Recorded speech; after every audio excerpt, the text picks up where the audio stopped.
Ya comenzó La Neta Noticias con Noel Alvarado.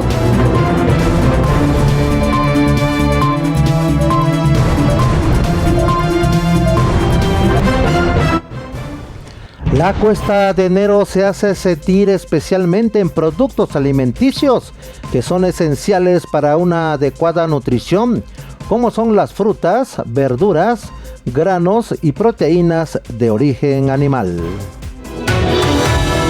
Los sindicatos de la Unión Nacional de Trabajadores y organizaciones integrantes de la Mesa de Diálogo Sindical realizarán una gran movilización mañana 31 de enero a las 16 horas del Ángel de la Independencia al Zócalo para exigir la reducción de 48 horas a 40 con pago de 56 días, la recuperación del poder de compra, reducción de la carga impositiva a los salarios y prestaciones.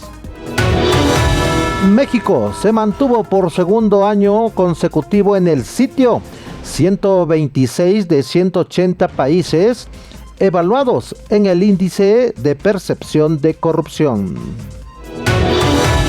El presidente Andrés Manuel López Obrador le respondió a Luis Donaldo Colosio Riojas al asegurar que él no puede indultar a Mario Aburto Martínez, asesino confeso de su padre Luis Donaldo Colosio Murrieta. Yo no voy a dar carpetazo a un asunto, aseguró López Obrador. Alejandro Moreno Cárdenas, dirigente nacional del PRI, señaló que ese instituto político estará alerta ante la posible participación del crimen organizado en las próximas elecciones. La Ciudad de México y el Estado de México concentran en conjunto el 41.9% de las llamadas al 911 por emergencias relacionadas con incidentes de violencia contra las mujeres a nivel nacional. Al menos 22 personas murieron tras el choque de una unidad de transporte de pasajeros y un tráiler que se registró la mañana de este martes en la autopista Tepic-Mazatlán a la altura del poblado Boscoso en Mazatlán, Sinaloa. Muy buenas tardes, bienvenido a La Neta Noticias por Acústica Radio de este 30 de enero del 2024 y en los próximos 30 minutos les daré toda la información más importante de México y el mundo. Saludamos también a los amigos que nos ven y nos escuchan a través de nuestras plataformas digitales de Acústica Radio. Nuestro número telefónico en cabina, el 5590-357300. También le doy un número de WhatsApp, el 5581-01-2861. Recuerde que estamos en La Neta Noticias por el 1150 de AM por Acústica Radio, la nueva opción en la radio en México. Como todos los días, los saluda su amigo Noel Alvarado. Y nos vamos a las noticias. Al menos 20 personas murieron tras el choque de una unidad de pasajeros contra un tráiler que se registró la mañana de este martes en la autopista Tepic-Mazatlán a la altura del poblado Boscoso, allá en Mazatlán, Sinaloa. De acuerdo a la información de la Secretaría de Seguridad Pública y la Guardia Nacional, el fatal accidente ocurrió en el kilómetro 104 de la pista de peaje. La unidad involucrada es un autotransporte de la línea norte de Sinaloa, con el número económico 502, el cual provenía de Guadalajara, Jalisco, y tenía como destino la ciudad de Los Mochis, al norte de Sinaloa.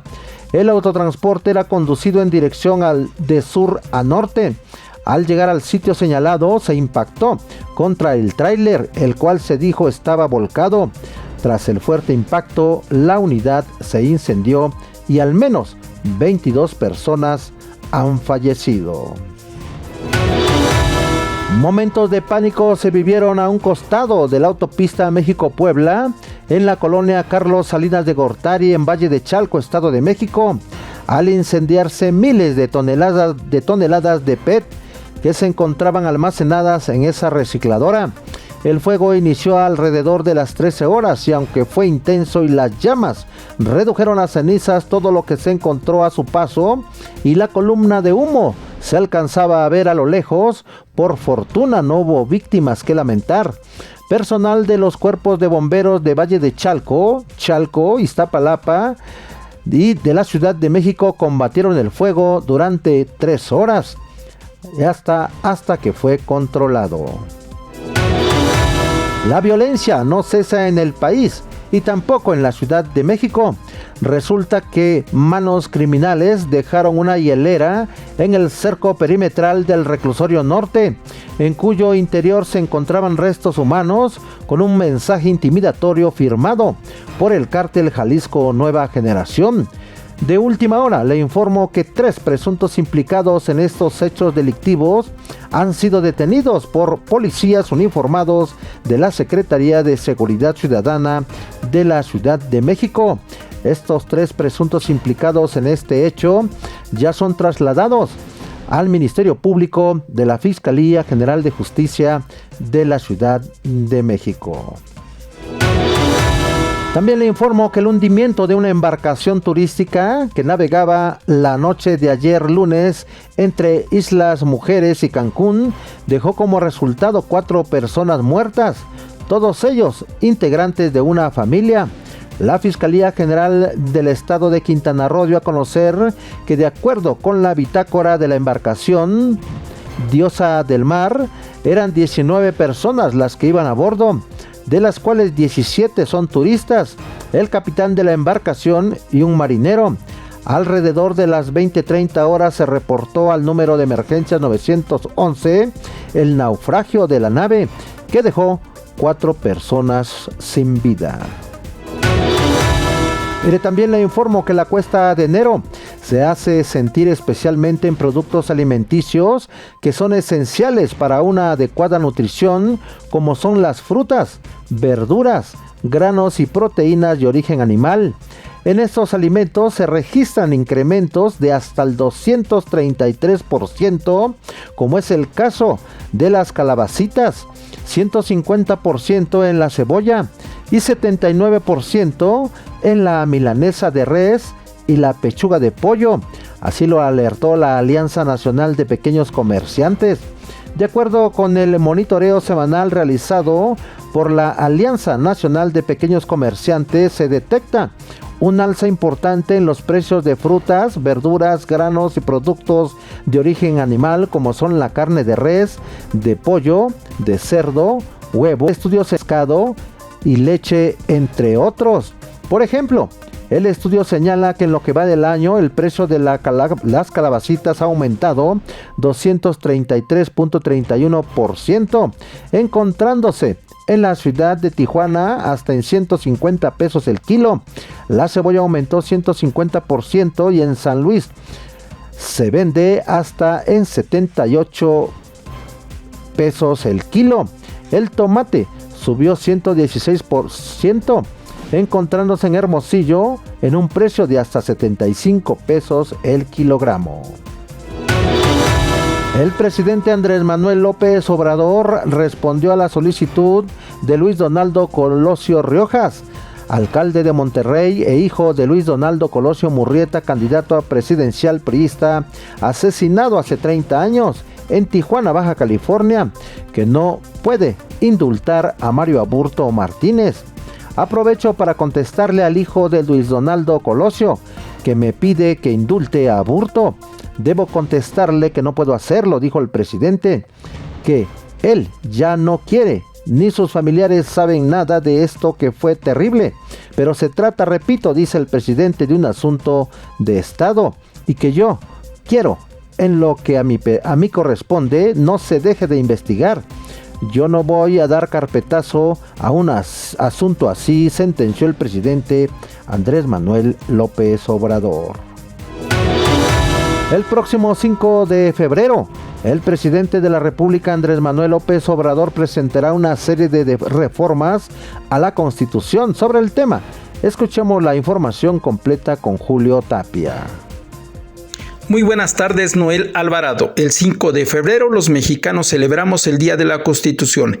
En esa fecha Andrés Manuel anunciará una serie de reformas a la Constitución. Entre estas reformas se incluirán las pensiones, el salario mínimo, el sistema electoral, la democracia, la reforma al Poder Judicial, entre otras de igual calado, mismas que serán por vía de mientras solo eso, meras propuestas de reformas que obviamente si desea que prosperen tendrán que ser de la mano con una mayoría relativa en el Congreso, de otra manera no tendrán eco, ante lo cual las acciones inmediatas de Morena serán ganar la presidencia, el Senado y la Cámara Baja, además de congresos locales, temas que parecen si no imposible, también difícil en estos tiempos en virtud de que la sociedad hoy en día ya no vota por votar, ya no vota solo por una gorra, banderín y una torta, ya no vota por 1,000, 2,000, 3,000 pesos, ya no vota por un programa, vota por la alternancia y sabe de los contrapesos al momento de elegir, sabe que debe haber equilibrio, sabe que los equilibrios estriban en no dotar al presidente de un poder absoluto para convertirlo en una monarquía, en esa monarquía en la que no existe la división de poderes, porque de ese paternalismo ya vivimos, salimos y tampoco crecimos. De ahí la importancia de que nuestros legisladores sean, además de aptos y profesionales, verdaderos artífices del trabajo legislativo, en donde el debate sea la mejor herramienta para transitar a un verdadero Estado de Derecho y no a la gandalle como lo hiciera Morena en la madrugada del 2 de mayo del 2023, un acto inédito de vergüenza como si se tratase de un acto porril más que de élite política, sin oposición de por medio, incluso por temor al debate, a la exposición de argumentos y sin lectura de dictámenes, desaparecieran el INSABI, realizarán la creación de la Aerolínea del Estado, la concentración de compras del Estado en la Secretaría de la Función Pública, cambios en materia minera y la desaparición del Consejo de Ciencia y Tecnología para sustituirlo por otro organismo, así como la participación del ejército en el Tren Maya. No, de esa manera no se legisla, pues dicho acontecimiento se realizó fuera de las sedes habituales del Senado de la República, en donde el oficialismo votó en fast track. Dicha circunstancia generó dudas en razón de que una senadora tomara protesta luego que una similar pidiera licencia. Entonces, ¿por qué legislar a solas sin dar explicaciones? Esto no es transformación, es regresión. Esto me recordó aquel 1995 durante la crisis económica, cuando el PRI tenía el control del Congreso de la Unión, cuando el entonces diputado el aumento y líder de su bancada, Humberto Roque, celebrara de manera peculiar el aumento del impuesto al valor agregado. En fin, así las cosas. Soy Julio Tapia y me puede seguir en Facebook, Despacho Jurídico Tapia García y Asociados. Pero también le informo que México se mantuvo por segundo año en el sitio 126 de 180 países evaluados en el índice de percepción de la corrupción del 2023 que publicó este martes la organización Transparencia Internacional. Por cuarto año consecutivo, México mantuvo una calificación de 31 puntos sobre 100 en el índice de percepción de la corrupción, considerado el principal indicador mundial de mediación de la corrupción en el sector público, en lo que 0 representa la mayor corrupción y 100 la menor. En Latinoamérica, el país comparte la misma calificación que El Salvador, apenas por encima de Bolivia, con 29 puntos, y por debajo de Perú, con 33 puntos, según indicó el reporte de Transparencia Internacional. La Comisión Federal de Competencia Económica emplazó a empresas y personas físicas por presunta manipulación de precios en el mercado de arrendamiento de espacios inmobiliarios comerciales. De acuerdo con el órgano antimonopolios, los presuntos responsables pudieron coludirse para manipular precios de renta en este sector que consideró prioritario debido a su creciente relevancia en la economía y los beneficios que representa para los mexicanos. El sector de arrendamiento de espacios inmobiliarios no residenciales representó cerca de 36 mil millones de pesos para la economía mexicana en el 2018, Así lo destacó la Comisión Federal de Competencia Económica. La economía de México desaceleró su ritmo de crecimiento en el 2023, afectada principalmente por una debilidad en el sector industrial y los servicios, según los datos de la estimación oportuna del Instituto Nacional de Estadística y Geografía, el INEGI. De acuerdo con la estimación oportuna del Producto Interno Bruto trimestral, en el 2023 el Producto Interno Bruto de México aumentó 3.1% a tasa anual, luego de que en el 2022 la economía creciera 3.9%. Al interior, en todo el año, las actividades primarias crecieron 2.20%, su mayor tasa desde el 2018. Alejandro Schwartz, titular de la Comisión Federal para la Competencia para la Protección contra Riesgos Sanitarios, la COFEPRIS, informó este martes en la conferencia mañanera del presidente Andrés Manuel López Obrador que la vacuna patria contra la COVID-19 cuenta con opinión favorable de dicha instancia y comenzará a fabricarse a partir del 15 de febrero.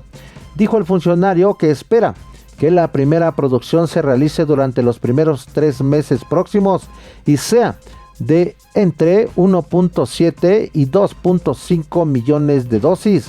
Añadió que se dio transparencia en el proceso de certificación de la vacuna y con ello se garantizará transparencia en las vacunas tanto con Patria como con otras recientemente autorizadas como la Moderna y la Pfizer.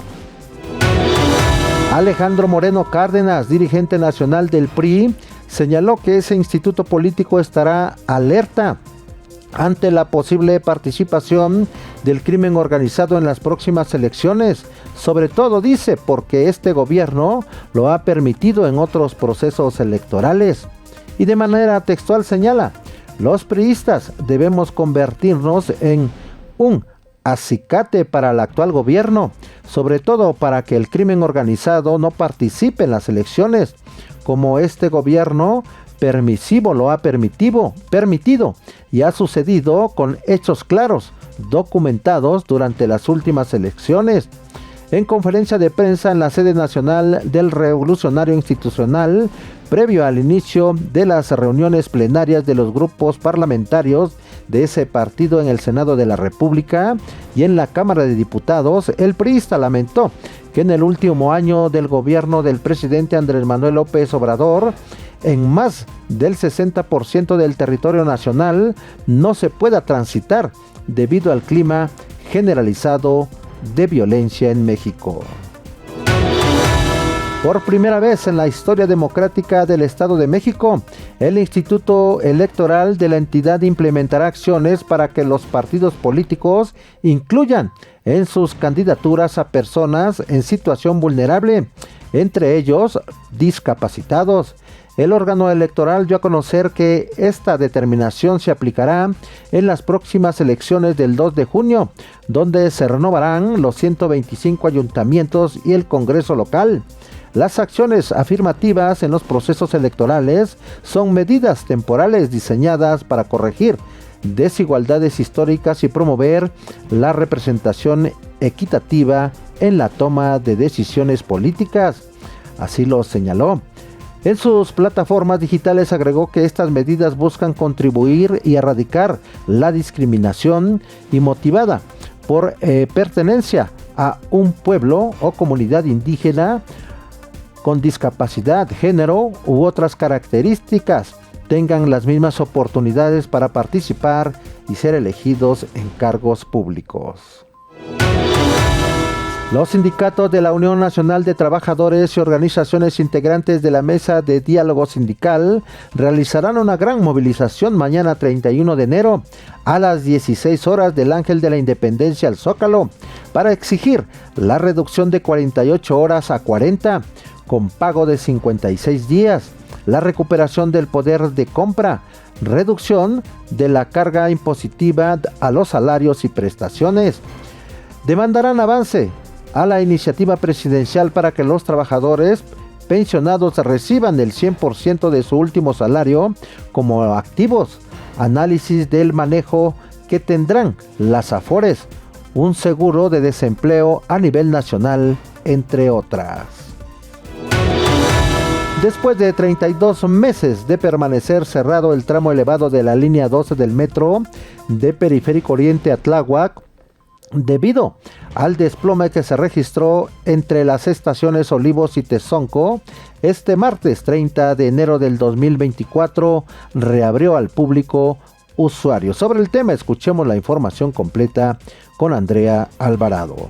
Buenas tardes, Noel. Te saludo a ti y a los escuchas de la Neta Noticias por Acústica Radio. Informar que después de 32 meses de permanecer cerrado el tramo elevado de la línea 12 del sistema de transporte colectivo metro de las estaciones Periférico Oriente a Tláhuac, debido al desplome que se registró entre las estaciones Olivos y Tezonco, este martes 30 de enero de 2024 se reabrió y restableció en su totalidad el servicio de la conocida línea dorada al público usuario. Como se recordará, el cierre de este servicio de transporte ocurrió la noche del 3 de mayo de 2021, cuando se dio el desplome y hasta el día de hoy reabrieron las estaciones Periférico Oriente, Tezonco, Olivos, Nopalera, Zapotitlán, Tlaltengo y Tláhuac. Al respecto, el director general del metro, Guillermo Aguilera, aseguró que la operación de toda la línea será absolutamente segura, pues cumple con todos los estándares. Además, se llevó a cabo una revisión rigurosa de todas las unidades que darán servicio y se hicieron pruebas dinámicas de los trenes para garantizar la apertura segura. Hasta aquí la información. Mire, también le doy a conocer que la Ciudad de México y el Estado de México concentran en conjunto el 41.9% de las llamadas al 911 por emergencias relacionadas con incidentes de violencia contra las mujeres a nivel nacional. Esto según las estadísticas del Secretariado Ejecutivo del Sistema Nacional de Seguridad Pública. La información de Plataforma Federal indica que al cierre del 2023 hubo en México un total de 336.453 llamadas, de las cuales 85.274 fueron en la capital del país y 55.794 en territorio mexiquense. Las dos entidades encabezan por encima de los 30 estados restantes las llamadas al 911 por emergencias de actos violentos contra la población femenina, lo que refleja la prevalencia de agresiones contra las mujeres en sus diferentes manifestaciones, que de acuerdo con los ataques se clasifican en la configuración de diferentes delitos. A nivel local, la Ciudad de México registra el 25.3% de las llamadas de emergencia y el Estado de México el 16.5%. Ese universo de 336.453. El Secretariado Ejecutivo del Sistema Nacional de Seguridad Pública establece que las llamadas de emergencia al 911 no son denuncias ante la autoridad, pues se trata únicamente de probables incidentes de emergencia con base en la percepción de las personas que realizan las llamadas. También le doy a conocer que el Poder Judicial del Estado de México refiere que el diplomado de alto nivel para certificar a los abogados será de manera voluntaria, pues ayer los abogados postulantes se manifestaron en varios municipios del Estado de México. Pero escuchemos la información con el compañero Alejandro César Vázquez. ¿Qué tal, auditorio de la Neta Noticias? Muy buenas tardes. Pues ya tenemos reacciones sobre la manifestación de abogados en algunas sedes del Tribunal Superior de Justicia del Estado de México. Tenemos el punto de vista del maestro Juan José García Padilla de Tecámac.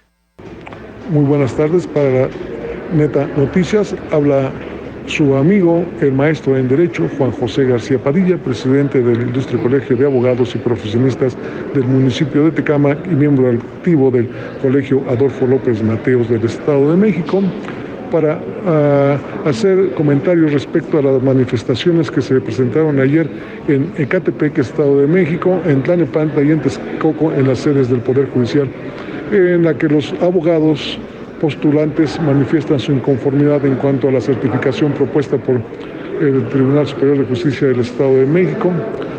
Se manifiestan en contra de Colmena y en contra de la Central de Actuarías.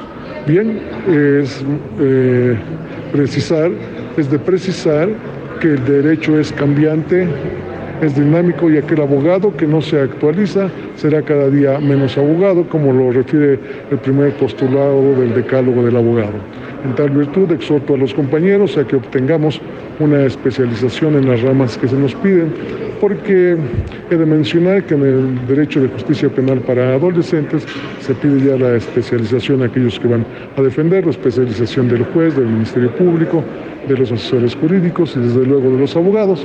Y lo mismo va a ocurrir atendiendo a lo que establece el artículo 666 del nuevo Código Nacional de Procedimientos Civiles Familiares, en el que refiere que cuando un abogado vaya a intervenir en derechos de niñas y adolescentes en el que se vean involucrados estos, tendrá que acreditar ante el juez del conocimiento, tener la experticia en dicha materia, si no, no podrá defender al mismo. Todo esto en afán de proporcionar un mejor asesoramiento a los justiciables. Es cuanto para La Neta Noticias, su amigo, el maestro en Derecho, Juan José García Padilla. Además, le doy a conocer que la activista guerrerense Kenia Inés Hernández Montalbán agradeció a la actual presidenta del sistema DIF de Ecatepec, Estado de México, Esmeralda Vallejo Martínez, por el apoyo y las gestiones realizadas para que la activista indígena fuera trasladada de un penal federal al Centro de Readaptación Social de Chiconautla. El traslado ocurrió el pasado viernes 26 de enero del Centro Femenil de Readaptación Social número 16, ubicado en el estado de Morelos, al penal estatal localizado en el municipio de Ecatepec, que permitirá que la defensora de las comunidades indígenas pueda tener una mayor interacción con sus familiares, redes de apoyo y principalmente con su defensa jurídica. A través de un audio grabado por la misma Kenia Hernández Montalbán, la activista agradece y reconoce las gestiones realizadas por Esmeralda Vallejo Martínez, así como el apoyo que ha recibido de organizaciones sociales del municipio de Ecatepec, desde que fue injustamente detenida el pasado 6 de junio del año 2020 en la caseta de cobro denominada La Hortaliza, en la carretera Toluca-Valle de Bravo, por elementos de la policía estatal. Cabe destacar que Vallejo Martínez, en compañía de grupos feministas y activistas ecatepenses, han pugnado por la liberación de Kenia Hernández debido a las anomalías que se han presentado durante el proceso legal en su contra, por la extraordinaria labor que lleva a cabo en defensa de los derechos humanos de las mujeres indígenas del estado de Guerrero y de todo el país. El gobierno de Naucalpan se declaró incapaz de brindar el servicio de agua potable a su población y solicitó a la Comisión Nacional del Agua emitir el estado de emergencia hídrica ante la sequía que afecta al municipio. Un servidor público del Congreso del Estado de México se electrocutó cuando realizaba la colocación de lonas con propaganda de la diputada Azucena Cisneros Cos, quien busca ser candidata a la presidencia municipal de Ecatepec, Estado de México. El joven de 26 años de edad, identificado como Humberto Adonai, sufrió una fuerte descarga eléctrica que ameritó la presencia de paramédicos de los servicios de emergencias, quienes lo trasladaron a un hospital a bordo de la unidad E25 para su atención médica. Los hechos ocurrieron alrededor de las 13 horas del pasado miércoles 24 de enero, cuando el afectado colocaba una lona con propaganda de Azucena Cisneros en un inmueble de la calle Tlaxcaltecas a la altura del Boulevard de los Tocalis, colonia Ciudad Azteca. En momento dado, la publicidad que intentaba colocar de la parte superior del inmueble hizo contacto con cables de alta tensión y el trabajador recibió una descarga eléctrica. Lamentablemente, este servidor público falleció. Amigas y amigos, hasta aquí la Neta Noticias. Recuerde que mañana miércoles tenemos una cita a las 17 horas por el 1150 de AM. Continúe con la programación de Acústica Radio. Se despide su amigo Noel Alvarado. Nos saludamos y nos escuchamos mañana.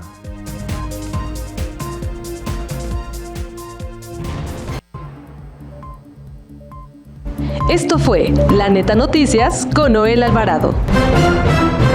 Una producción de Grupo Acústica.